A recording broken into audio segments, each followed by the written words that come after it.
Hello everybody, we are looking at conic sections again. We did circles, we did ellipses, we are now, nope, not following the pattern, we are doing hyperbolas. And I'm so sorry, but we're just not going to talk about parabolas. You know some things about parabolas, you don't know the conic section sorts of things, but man, we are just running out of time. So I chose to go over with you the ones that you were completely unfamiliar with. So today we're going to look at hyperbolas. So remember that every conic section has a point and distance relationship. So for quick review, if you have a circle, you have a fixed point, the center, you have a fixed distance, the radius. So every point on the circle is the distance of r from the center. If you have an ellipse, you do have a center, but you also have these special points that we call foci, and any point on the ellipse has a sum of distances, the distance from the point to one focus plus the distance from that point to the other focus is always the same for that ellipse. So here comes the distance relationship for a hyperbola. So let's imagine that this is a hyperbola. It has two curves. It has a center. And it also has foci. And if you take any point on the hyperbola, the distance from that point to one focus and the distance from that point to the other focus don't add to the same, but they subtract to give you the same. So if I call one focus f sub 1 and the other one f sub 2, the distance from point P to f sub 1 minus the distance from point P to f sub 2, or the other way around, so how about absolute value, will always be a constant. That's the distance relationship for a hyperbola. And based on that information, a person could go through a huge process to derive the equation. Now we are not going through everything, so we are fast forwarding to the equation, and of course, like all the other lessons, we're just hitting the highlights here. You're not getting everything in depth. So I think this is notes number 54 for pre-calc and 59 for Honors Algebra 2. And I have something to tell you. I don't know how you're going to feel about this, but I'm just going to have to come out and tell you. This is our last notes of the year. I'm sorry if you were hoping to get to a particular number and we didn't quite make it. Like, I bet Honors Algebra 2 you were like, let's get to 60. Or maybe because your table of contents goes to 72, you were probably expecting that, and I'm sorry, but we're just going to adjust and accept that we're getting used to accepting things the way they are. So, last notes of the year. Okay, so we have hyperbolas that open up and down, and we have hyperbolas that open left and right. So let's start with one that opens left and right. And just for simplicity, I'm going to put it on the, I'm going to put it center at 0, 0, the origin. Okay, so left and right, so maybe it looks like this. Okay, so its equation would be x squared over a squared minus, see, the ellipse had plus, the hyperbola has minus y squared over b squared equals 1.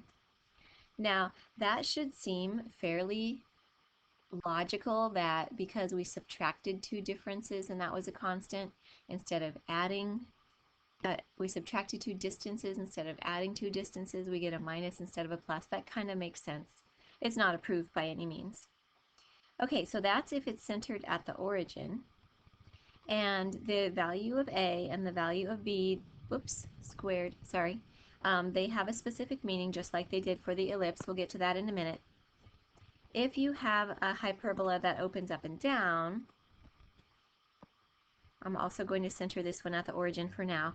It's going to be x squared over a squared with a minus in front of it plus y squared over b squared equals 1. Notice that the position of the minus sign is different. If the minus is in front of the y, then I say the curve looks like an X, because see, it's kind of sideways, like you could bring the two sides together and you get an X like this. Some people make their X's that way. So what I say to myself is, I'm positive it's an X. Get it? I'm positive it's an x. And then for the one that opens up and down, I say to myself, well, if I think of the top half as looking like the top half of a y, then I can say to myself, I'm positive it's a y. And the positive is in front of the y. That's just one of those silly Mrs. Zimmer sayings that helps you remember something. Nobody else is going to know about that necessarily, but you and me. We can keep it our little secret if you want. Okay, so from here, what we're going to do is generalize. So if we have a hyperbola that opens left or right, in general, whether or not it has its center at 0, 0, then the equation is going to be x minus h quantity squared over a squared plus y minus k, nope, not plus, minus y minus k quantity squared over b squared equals 1. The center is hk, and a is the distance horizontally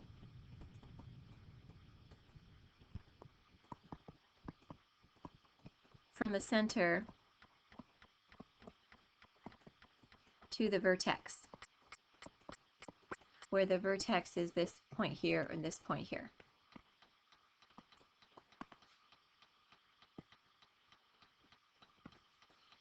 Okay, and, well, what about b? So, hyperbolas have asymptotes. To figure out how wide they are, you know, for a parabola, you have to know if it's a skinny one or a wide one. Well, for hyperbolas, you also need to know how wide or how skinny. So, hyperbolas have asymptotes, and they go through the center. So this, let's say the center here is hk. To get the asymptote slopes, you use the ratio of b over a. So plus or minus b over a equals slopes of asymptotes. So you sketch the asymptotes, and then you know how wide or narrow to make your hyperbola. Okay, so then we'll repeat that process for the hyperbola that opens up and down. Again, if it's not centered at the origin, or if it is, we're going to use this general equation. Let's say the center is somewhere over here. All right, so we have the opposite of x minus h quantity squared over a squared plus y minus k quantity squared over b squared equals 1. That's standard form. Remember, I'm positive it's a y, so the positive is in front of the y. And once again, the center is hk. And now b is the distance from the center to the vertex. Not a this time, but b, because now the vertices are vertically located above and below the center. So b is a vertical distance, a is a horizontal distance. Now in a lot of textbooks, what they'll do is they'll switch a and b. They'll say, well, sometimes a goes with x, and sometimes a goes with y, and sometimes b goes with x, and sometimes b goes with y. And I choose to do it differently. I choose to let a always be horizontal and b always be vertical. But it's good for you to know that mathematicians differ on that. Okay, we still have plus or minus b over a equals the slopes of the asymptotes.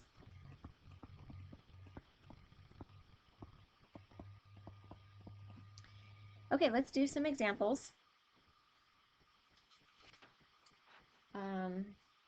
I might even throw in a bonus example for you guys today.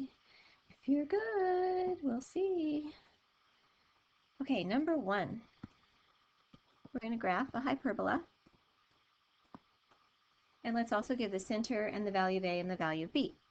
So we have x squared over 4 minus y squared over 9 equals 1. So can you tell what the center is? What numbers are we subtracting from x and y before we square? That's right, 0. Can you tell what a is? A squared is 4, so A is 2, and B squared is 9, so B is 3. And can you tell which way it's going to go? Is it going to be sideways or up and down?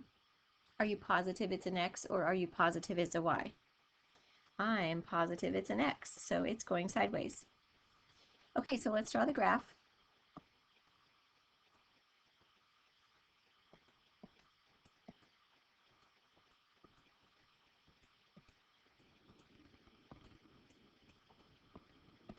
So from the center, I'm going to go right 2 and left 2 to get to the vertices.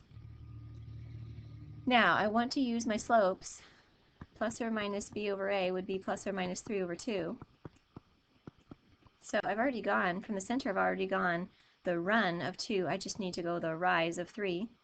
So what I'm gonna do is use this yellow. Oh, maybe that's not a good color. I'm gonna use this red to mark these little points that my asymptotes are gonna go through. So that was rise 3, run 2. I'm gonna go the other way, down 3 over 2, and then I'm gonna go from the center the other way, up 3 over 2 and down 3 over 2. And we're going in all 4 directions, up 3 or down 3 over 2, left or right. And then we're going to draw the asymptotes that go through those points and that go through the center. Oops.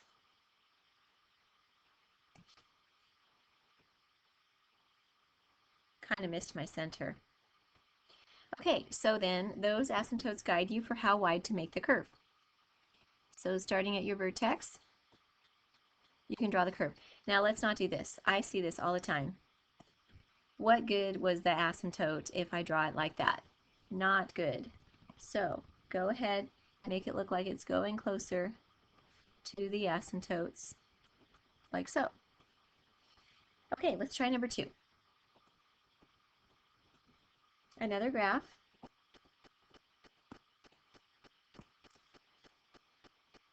This time we have the opposite of x minus 2 quantity squared over 16 plus y plus 1 quantity squared over 16 equals 1. Okay, notice how I have a 16 for a squared and a 16 for b squared. And do you remember when we learned about ellipses that a and b could not be the same, because if they were, it would just be a circle? Well, for hyperbolas, a and b can be the same. So a squared and b squared can be the same. It's fine. So what's the center? HK 2, negative 1. What's the value of a? 4. What's the value of b? 4. Which way does this one go? Look where the negative is. Are you positive it's an X, or are you positive it's a Y? I'm positive it's a Y, so it goes up and down. By the way, most of the time what the books will do is they will write the equation like this. Y plus 1 quantity squared over 16 minus x minus 2 quantity squared over 16 equals 1, so that they don't have to have a minus sign and a plus sign. This is more efficient. It looks better too. But you just have to pay attention that the minus is in front of the x, so you're still positive it's a y, even though it's written this way. Okay. Now, we have the center, we have A, and we have B. Let's go ahead and draw the graph.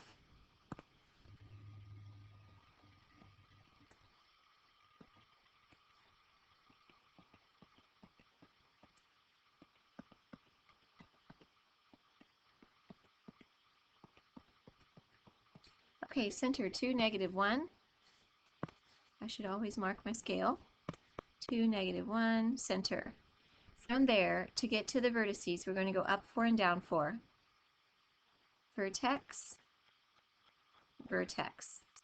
And the slopes of the asymptotes, plus or minus b over a, we get plus or minus 4 over 4. So we already went from the center, we already went up 4. Now we can just go to the side 4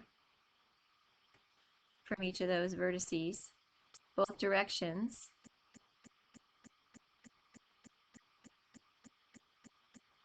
I didn't really make my scale very even, so this is a little out of whack. Draw those asymptotes. Remember, they go through the center. And then you can go, starting at your vertex, you can go up toward your toward your asymptotes and down toward your asymptotes. Now, if we were covering this more thoroughly, we would label a bunch of things and we would find the foci. The foci are going to be located roughly here and here. We would find the coordinates. We would learn all kinds of other very interesting things. Okay, let's take a look at number 3. This time, let's take a break from graphing. Let's write the equation of the hyperbola. And here's what we know about it. The vertices are plus or minus 6, 0. And the slopes of the asymptotes are plus or minus 1/3. Okay, now I said we were taking a break from graphing, but you know what, actually, what helps the most in trying to figure this out is if you make a sketch. So, just a rough sketch. You don't even need a scale or anything. Let's locate the vertices, 6, 0, negative 6, 0. Okay, that right there tells us 2 things. It tells us that this is going to open sideways, because we're calling those vertices. So we know where the negative is going to be in the equation. And it also tells us that the center is 0, 0. I guess it tells us 3 things, because it also tells us that A is what? A is 6. So now we know a whole bunch of things. Oops, that should be a 6. Center is 0, 0. Now, we can write the equation x squared over 36 plus y squared over something. Not plus, you're right. Got to have a minus in there. It's a hyperbola. Minus y squared over something equals 1. What's the something? What's b? Well, remember we haven't used this clue yet. And the slopes of the asymptotes, plus or minus b over a, which are plus or minus b over 6, because we already know that a is 6, have to be plus or minus 1/3. So what does that make b? 2, right? 2 over 6 would be 1/3, so b is 2. I shouldn't have chosen b and 6. They look a lot alike. b is 2, and therefore b squared is 4. So that goes in here. So we have our equation. Okay, guess what? You earned your bonus question. Here comes number 4. I knew you would from the beginning. I had faith in you. Okay, let's convert this equation from general form to standard form. And here is the general form equation.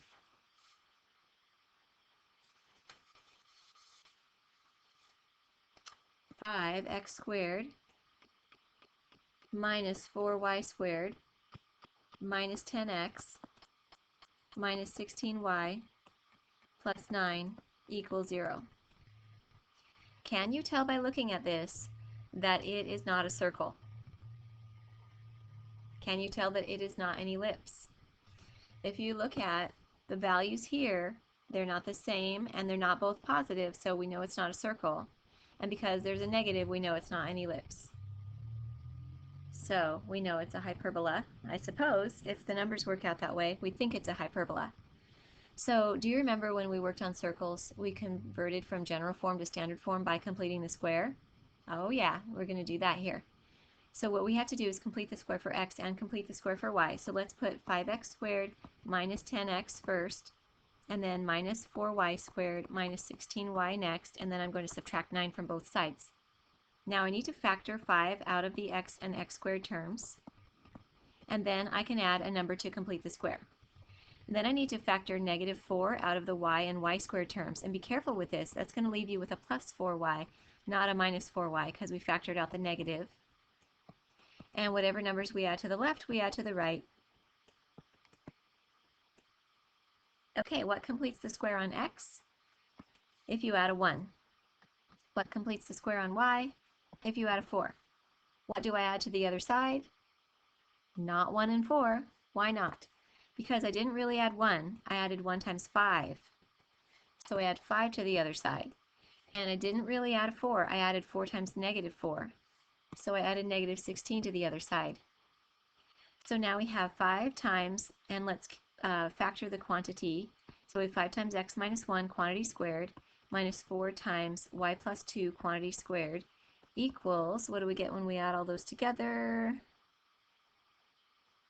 Uh-oh. Is that going to be bad? Well, we'll see.